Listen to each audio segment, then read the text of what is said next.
കേരളത്തിൽ ഉയർന്ന ചൂട് റിപ്പോർട്ട് ചെയ്യപ്പെടുന്ന സാഹചര്യത്തിൽ പകൽ 11 മണി മുതൽ 3 മണി വരെ നേരിട്ട് സൂര്യപ്രകാശം ഏൽക്കുന്നത് ഒഴിവാക്കണമെന്നും തുടർച്ചയായി സൂര്യപ്രകാശം ശരീരത്തിലേൽക്കുന്നത് സൂര്യതാപം, സൂര്യഘാതം, നിർജ്ജലീകരണം തുടങ്ങിയ നിരവധി ഗുരുതരമായ ആരോഗ്യ പ്രശ്നങ്ങൾക്ക് കാരണമാകാം.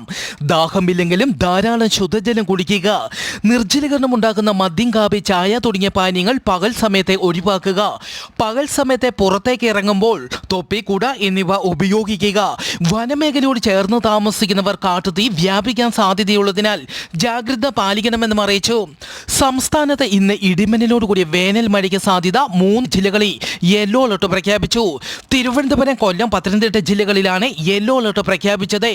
തെക്കൻ ബംഗാൾ ഉൾക്കടലിന് മുകളിൽ ന്യൂനമർദ്ദം രൂപപ്പെട്ടതോടെയാണ് കേരളത്തിൽ വേനൽ മഴ ശക്തി പ്രാപിക്കുന്നത്.